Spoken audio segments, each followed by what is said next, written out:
Autores de juegos de mesa hay miles, pero que sus títulos se hayan convertido en parte de la cultura popular de toda una década, eso lo pueden decir muy pocos.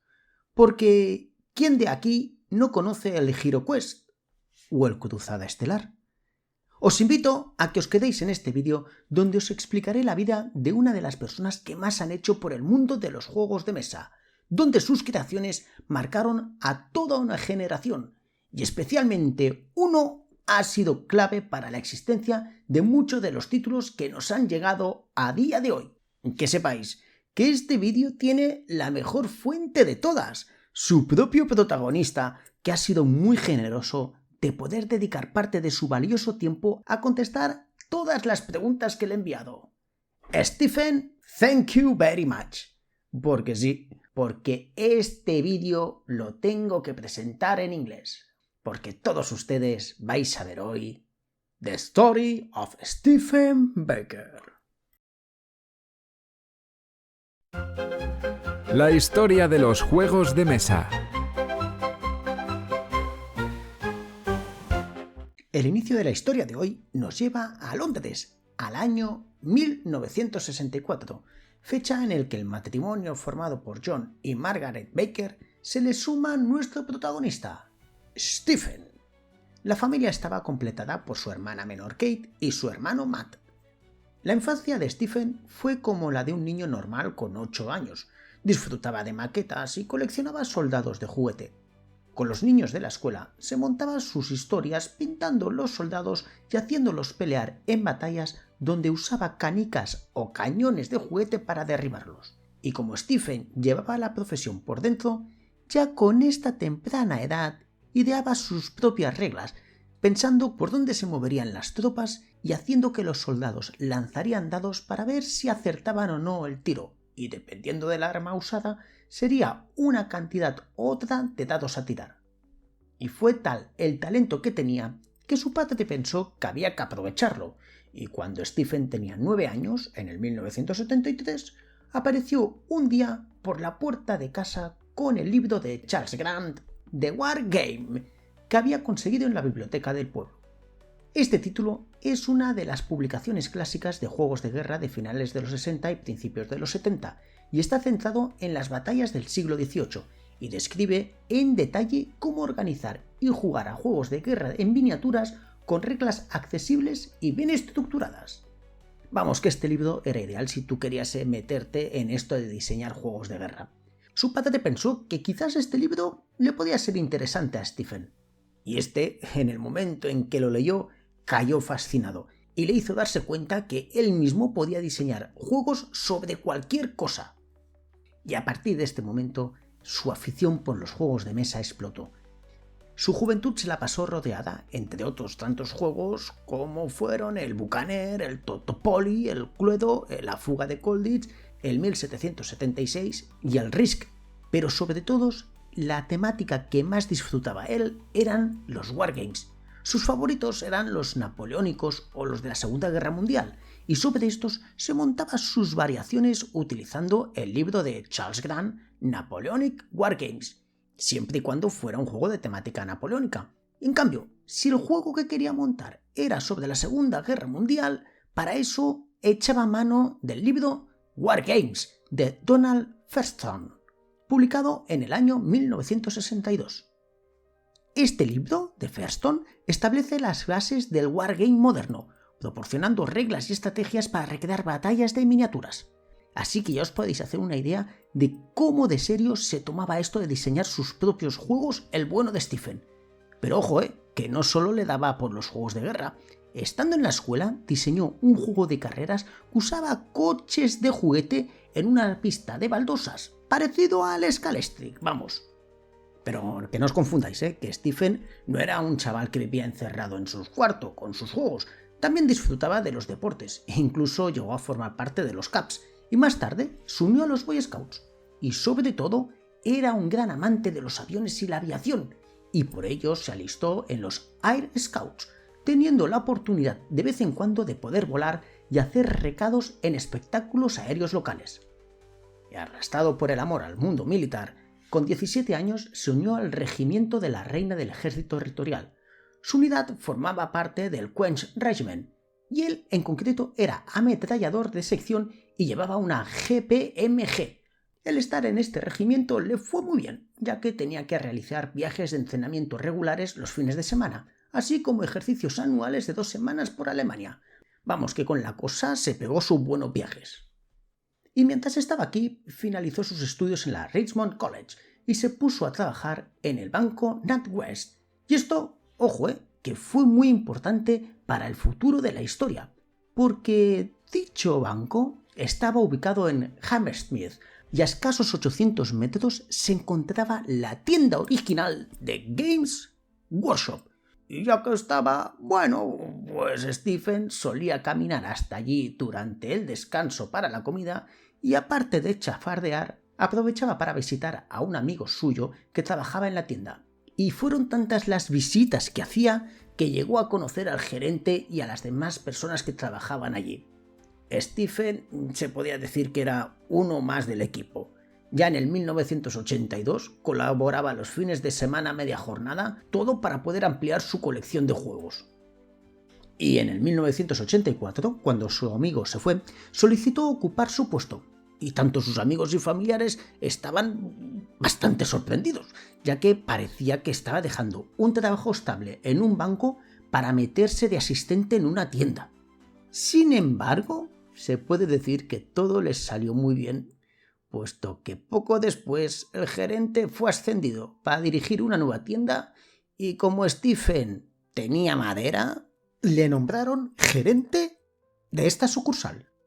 Alrededor de 1986, siendo trabajador en Games Workshop, un día recibió una llamada de alguien que trabajaba en Milton Bradley, que estaba buscando una empresa que hiciera piezas de juegos de madera y pensaba que estos de Games Workshop era esa empresa.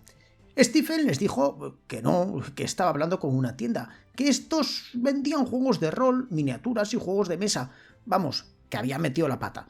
Y a lo tonto, estuvieron hablando un buen rato. Y fue tal el feeling que le preguntaron los de Milton Bradley si estaría dispuesto a visitar sus oficinas y hablar sobre los tipos de juego que desde la tienda se vendía. Stephen dijo, hombre, pues claro, y una semana después fue a visitarlos en sus oficinas. Tras un buen rato hablando, los de Milton Bradley se quedaron impresionados y le preguntaron si estaría dispuesto a probar alguno de sus juegos y decirles lo que pensaba de ellos. Vamos, que le ofrecieron ser probador de juegos. Y ahí estuvo 3 días seguidos, dale que te pego, jugando a varios títulos y anotando lo que le gustaba y lo que no de cada uno de estos. Y al final de estos días, el vicepresidente de Juegos y Desarrollo, Roger Ford, le preguntó si estaría interesado en trabajar para Milton Bradley como diseñador de juegos de mesa. ¿Y cómo le iba a decir que no? Le iban a pagar por jugar. Vamos, una maravilla. Y esto fue el comienzo de la carrera de Stephen como diseñador de juegos de mesa. Con Roger entabló una gran amistad, hasta el punto que ha llegado a considerarlo como uno de sus mentores. Su primer encargo fue ser el editor de Misterios del Viejo Pekín, un juego creado por Mary Danby en el que éste llevaba a los jugadores a resolver un misterio por las calles de Pekín, buscando pistas para resolver el misterio. Y aunque el título quizás no sea muy conocido a día de hoy, en Francia funcionó la mar de bien. En el 1988 trabajó en el Incógnito de Alex Randolph y Leo Colivini, un título de deducción en que los jugadores adoptan el papel de agentes secretos en pleno carnaval de Venecia. Y para poder ayudar a ponerlo a punto estuvo con Alex Randolph, que por cierto le tiene muchísima admiración, 3 días en Venecia. O sea, sé que no solamente le pagaban por jugar a juegos de mesa, sino que también se iba de ruta por el mundo. En el mismo momento en que puso los pies en Milton Bradley, Stephen recomendó que se explorara la posibilidad de crear un juego de fantasía como el Talismán. Su experiencia como jugador y gerente en una tienda de juegos le decía que aquí había mucho que rascar. Aparte, él dirigía un juego de rol regularmente con amigos y estaba convencido de que había una oportunidad para tener un juego de aventuras de fantasía simple para un mercado masivo. Y tras mucho insistir, consiguió la complicidad del mismísimo Roger Ford para que se valorara su idea. Roger había mostrado interés en una serie de juegos de fantasía, y Stephen volvió a recordar los títulos como el Talismán y explicó lo populares que eran los libros de aventuras como el Fighting Fantasy, e incluso le describió algunos de los juegos que en su momento había diseñado cuando era un simple aficionado, y describió cómo había imaginado cómo podía ser un juego de fantasía dirigido al gran público. Y estuvieron un tiempo pensando en diferentes fórmulas, pero la gran oportunidad llegó cuando Milton Bradley y Games Workshop decidieron asociarse para finales de los años 80. Esto abrió la posibilidad de que se podría utilizar las miniaturas de Citadel, y dicho y hecho, Stephen comenzó a trabajar en un título que uniera todo el sabor de lo que era una partida de rol, con un jugador haciendo de villano y el resto colaborando entre sí, con un juego de mesa pensado para chavales a partir de los 11 años. El título tomaría prestado un poco del propio mundo de rol que Stephen había inventado para sus partidas. Personajes como el famoso Morcar eran villanos sacados directamente de esas campañas que él había diseñado. Con todo esto, aparte, se monta un tablero con un sistema de losas de mazmorras y había pensado en un sistema de generación de personajes bastante profundo. Y tras varias reuniones en Milton Bradley, consigue cerrar una reunión con los máximos responsables de las empresas, para que de esta forma Stephen les enseñara su juego y ver las posibilidades de lanzarlo al mercado. En dicha reunión estaría también parte del equipo de marketing, y Stephen tenía muy claro que debía demostrar un producto que fuera atractivo y fácil de vender. Así que esa misma noche, antes de la reunión, toma la decisión de rehacer el tablero en uno único, con un mapa que se podría usar en varios decorados. Y al día siguiente, en el momento de la reunión, llegó con una gran caja y comenzó a sacar de ella un montón de piezas y componentes mientras explicaba la locura que se traía en mente. Y al finalizar esta, los directivos y los de marketing se miraron y dijeron: «Perfecto, tienes luz verde para sacar el HeroQuest». A partir de este momento comienza a trabajar día y noche en el diseño del juego, y ya que estaba, llamó para ayudarle durante ese verano a Ben Rathbone, al que había conocido cuando era trabajador de la tienda de Games Workshop y había entablado una gran amistad, y consideraba que podría aportar mucho al juego. El diseño de HeroQuest llevó algunos meses. A medida que se iban haciendo pruebas, este fue evolucionando. El tablero pasó de ser un enorme cartón plegable en 3 partes como el Axis and Allies a convertirse en el tradicional que conocemos hoy en día. Y esto fue más que nada para abaratar los costes de producción, porque si se hacía el tablero en 3 partes iba a salir muy caro. Mantener la simplicidad de la jugabilidad también tenía lo suyo. En las primeras versiones del juego el objetivo no estaba del todo claro, y fueron necesarias varias pruebas del juego con niños y con diseñadores de Games Workshop para poder así refinar las cosas hasta el punto correcto. Y así, con todo listo, en verano de 1989 se lanzó por todo lo alto en Europa con un éxito abrumador. Se estima que se vendieron alrededor de 125.000 copias durante su primer año en el mercado solamente en el Reino Unido. Y evidentemente esta cifra aumentó cuando en el 1990 sale en Estados Unidos. El juego tuvo tal impacto a nivel mundial que sería de tontos no sacar expansiones. Y evidentemente cada una de estas Stephen estaba como responsable. Y con estas estuvo trabajando durante un buen tiempo. En estos momentos, aquella locura de Stephen Baker había supuesto un gran éxito de ventas, y estaba claro que cualquiera de sus sugerencias ahora iban a ser escuchadas. Y cuando al poco se presenta con la idea de que se podía hacer una continuación del juego, pero esta vez ambientada en el universo de Warhammer 40.000, los directivos de Milton Bradley y Games Workshop no dudan en darle luz verde. El universo 40.000 ya había visto una versión en tablero con el Space Hulk, pero Stephen quiso darle una vuelta de tuerca a este, y aunque tomó algunos conceptos como los personajes, el juego esta vez iba a ser una mezcla entre lo visto en el HeroQuest y el Space Hulk. Y una de las metas que tenía muy claro Stephen era que el jugador que controlara a los aliens pudiera hacer muchas más cosas que no las que hacía el malo en el HeroQuest. Y por supuesto que también tuviera opciones de ganar, ¿no? Los componentes mejoraron con lo que se había visto en el Space Hulk, y el tablero dejó de lado ese tablero modular de pasillos para acercarse al concepto del HeroQuest, pero esta vez estaría formado por 4 alas que se podrían montar de diferentes formas y con una sección central en cruz que permitía unir las 4 partes del tablero. Las cartas que se diseñaron para el juego se podían combinar para los diferentes comandantes de los marines, permitiendo a cada uno tener su propio estilo de combate.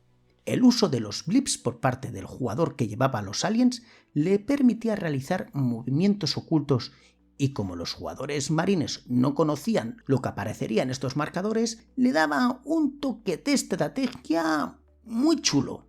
Por supuesto, cabe decir que este juego fue el Cruzada Estelar, y en el momento de su salida se puede decir que tuvo su buen éxito. Por supuesto, no llegó al nivel del HeroQuest.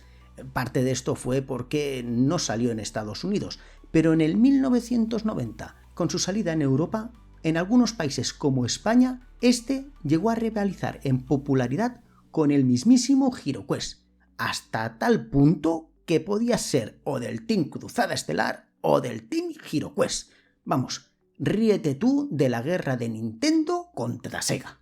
Tras finalizar el diseño del Cruzada Estelar, Stephen tenía mono de volver al mundo de la fantasía, y es como empieza a trabajar en el Battle Master, basándose en el concepto del Torpedo Run, o Torpedero, como lo conocimos en España, de Milton Bradley, del 1986, que este era un título que trataba que tú como jugador debías de intentar hundir la tropa rival a base de usar submarinos que iban disparando fichitas que hacían de torpedos. Todo esto en un tablero enorme.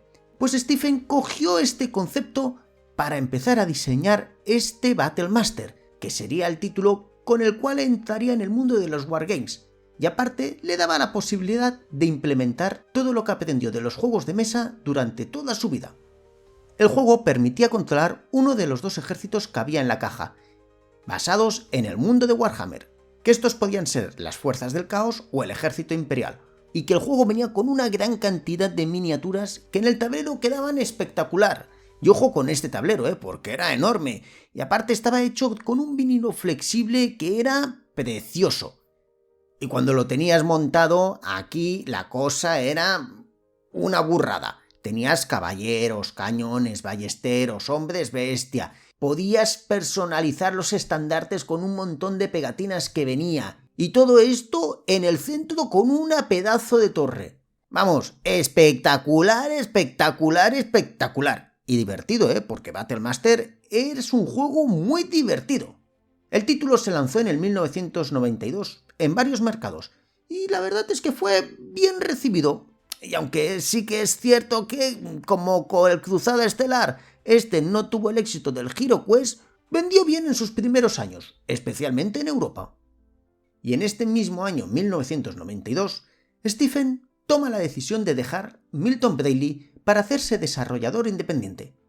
Y a pesar de que para el Battle Master tenía planes de expandirse con más unidades como eran los elfos oscuros, y estaba en el horizonte un prediseño de una versión de 40.000 donde se encontrarían rinocerontes de cartón y plástico, así como losetas de terreno modulares y terrenos de plástico, a Baker el cuerpo le pedía un cambio. La verdad es que había estado trabajando en Milton Bradley, ahora Hasbro, durante unos 5 años, y aunque había tenido cierta libertad, siempre había estado trabajando bajo el prisma de otros, y en este momento quería intentar inventar juegos por sí mismo. Así que se marchó para empezar su propia empresa de diseño de juegos, a la que llamó Games Design Development. Solo era él, así que iba a ser fácil poder trabajar. Se dividía el tiempo entre consultoría, trabajo independiente y tratando de inventar nuevos juegos. Durante estos años, su camino volvió a cruzarse con Roger Ford. Este dirigía una empresa de diseño de juegos y le contrató para trabajar con él varios días a la semana. Mientras trabajaba con Roger, ayudó a diseñar y desarrollar juegos como el Weapons and Warriors y el Die Schuld and Dinosaurs. El primero de ellos trataba en que básicamente cada jugador tiene una base con 5 o 6 objetivos y 10 personajes cada uno. Entonces tú tenías que colocar un hombre en cada uno de los objetivos y el resto en varios puntos grises de esa base. Y luego podías utilizar catapultas, ballestas y similares y disparar hasta un total de 6 bolas en tu turno para procurar derribar al máximo número de objetivos. Por otro lado, el Die Schalt der Dinosaurs, que aquí lo vamos a llamar el castillo del dinosaurio porque este nombre es muy complicado, era un juego para 2 a 4 jugadores. Y ojo, que aquí no llevabas a humanos, orcos o elfos pegándose toñinas. No, aquí llevabas un ejército de dinosaurios. La acabóse. Si es que hay que ser un genio para inventarse un wargames de dinosaurios. Aquí tú tenías un tablero y cada uno de los bichos se iban moviendo por esas casillas. Y como todo wargame, aquí se ganaba si tú eras el que al final del juego tenías más dinosaurios con vida.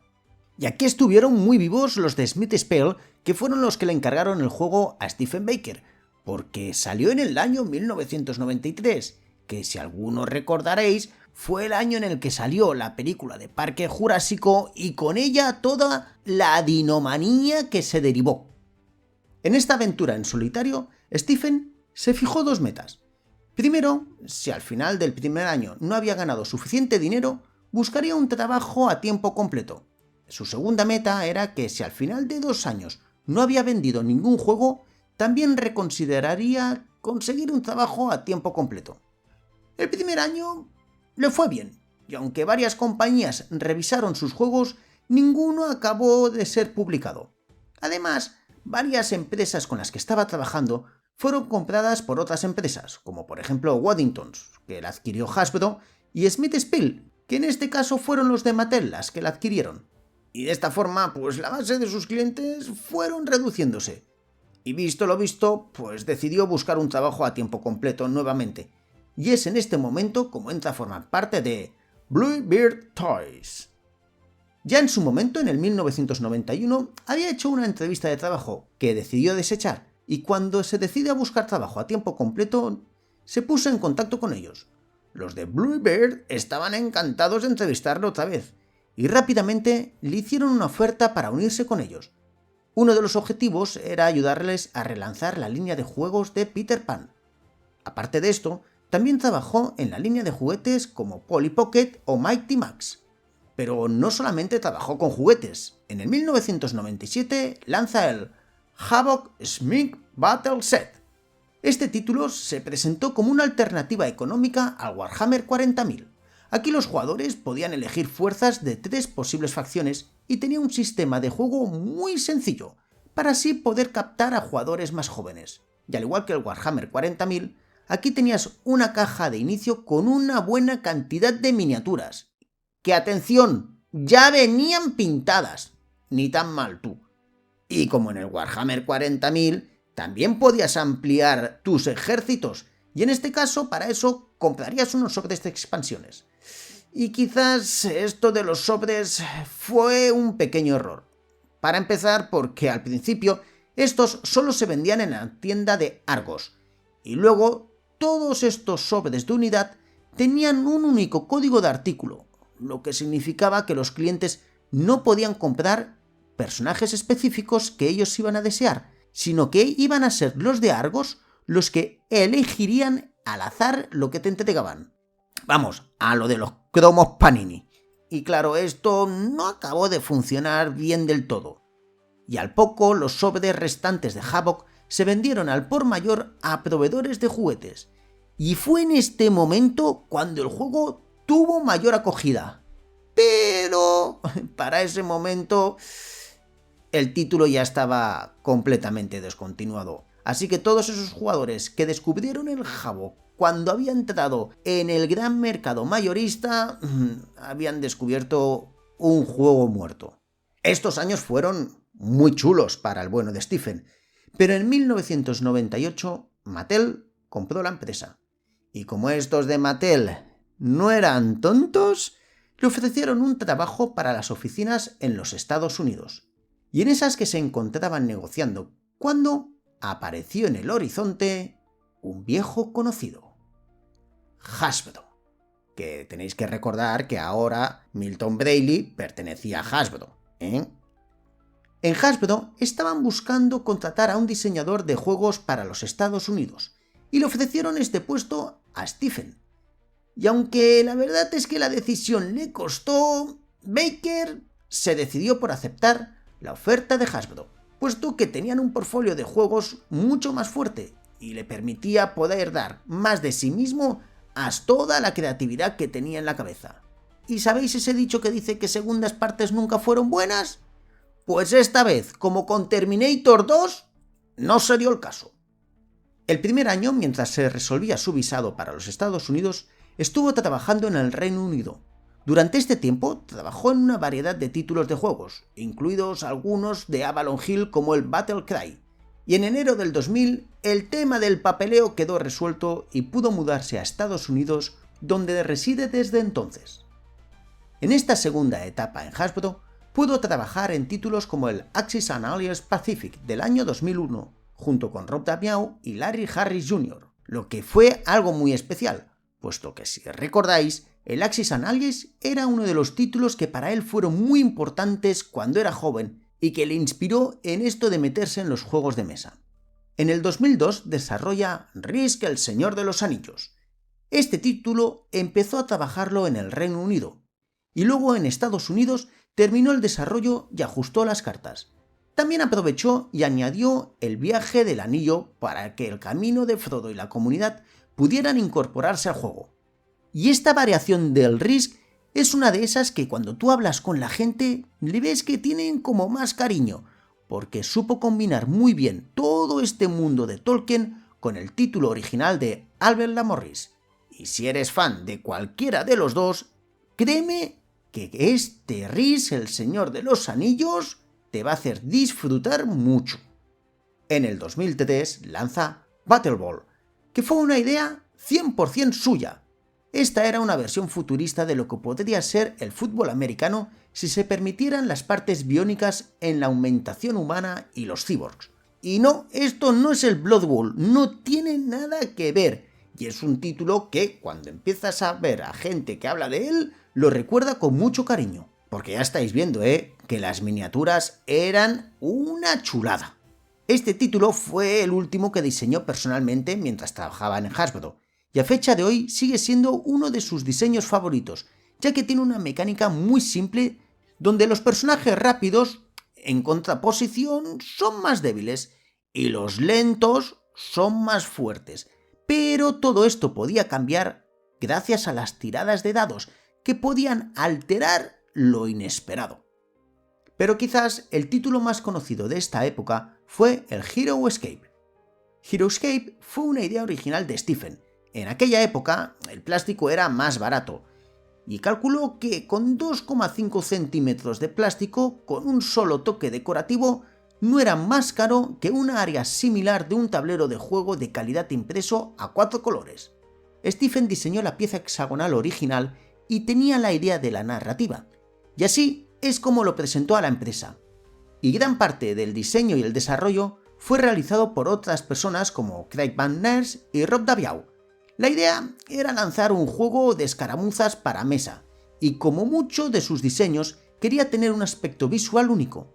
El concepto se basaba en 3 ideas principales: tener un área de juego tridimensional que pudiera cambiar como los juegos de mesa tradicionales, crear un escenario en que la noción vikinga del Valhalla fuera real, con unas valquirias que fueran enviadas a recoger a los más grandes y valientes a través del tiempo y el espacio.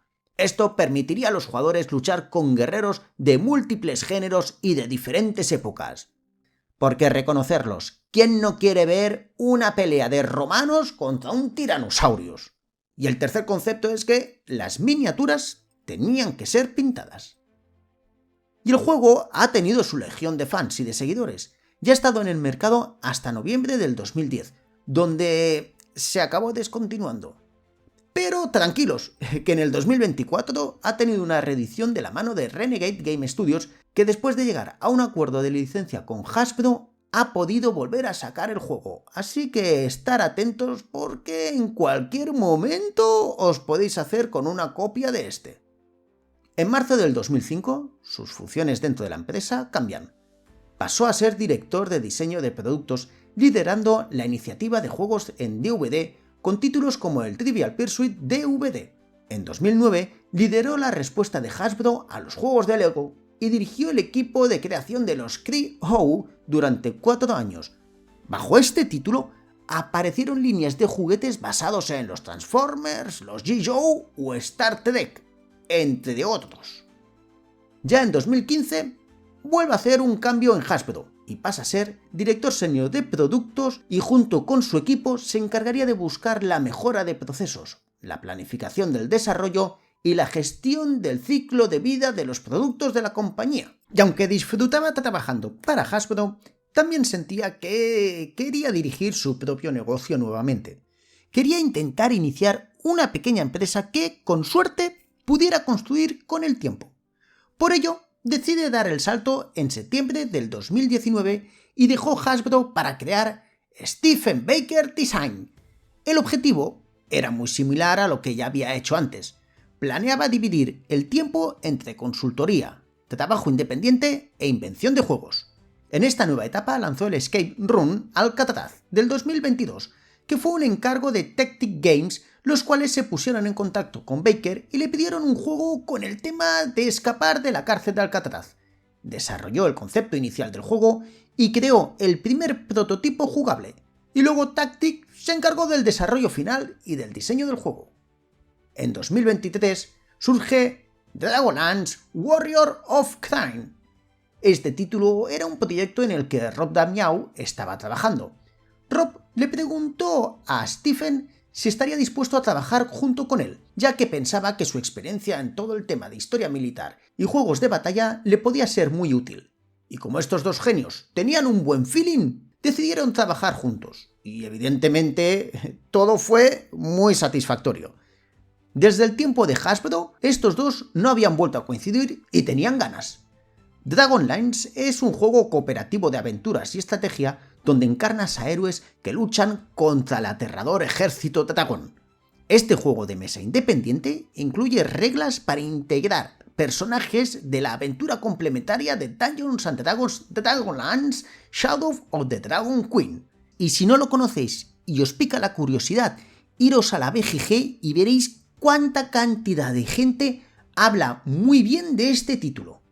The Battle of Shampoo del 2023, Project Gaia del 2023, Crossbomb and Catapults Fortress World del 2024... Vamos, que Stephen no ha parado. Incluso cuando se reeditó el HeroQuest, Hasbro contó con él y le pidieron si podía escribir un nuevo libro de misiones para la edición de lujo. Ese fue la profecía de Taylor, y desde el relanzamiento de HeroQuest ha tenido la oportunidad de trabajar en varios libros de misiones nuevos, como por ejemplo poder desarrollar misiones para First Light. ¿Y qué le depara el presente y el futuro al bueno de Stephen? Bueno, si nos atendemos a lo visto en toda su vida, Baker siempre se ha sabido adaptar muy bien a los nuevos tiempos, así que seguro vamos a tener durante mucho tiempo títulos muy chulos de Stephen Baker a los que poder jugar. Y quién sabe, a lo mejor en este 2025 nos sorprende con algo. Pero por de pronto, él sigue trabajando con diferentes prototipos, buscando que se vean lo más cercano posible a la visión del producto terminado y en escribir las reglas desde el principio hasta el fin. Y todo esto mientras sigue jugando a los juegos de mesa, como por ejemplo el Memoir 44, que es uno de sus títulos favoritos a día de hoy. Y esta es la historia de uno de los pocos diseñadores que han logrado lo que Stephen Baker, convertir su pasión en historias que siguen vivas en nuestras mesas, las cuales han traspasado de ser piezas de cartón y plástico a convertirse en aventuras que han hecho soñar y unido a muchas generaciones de jugones.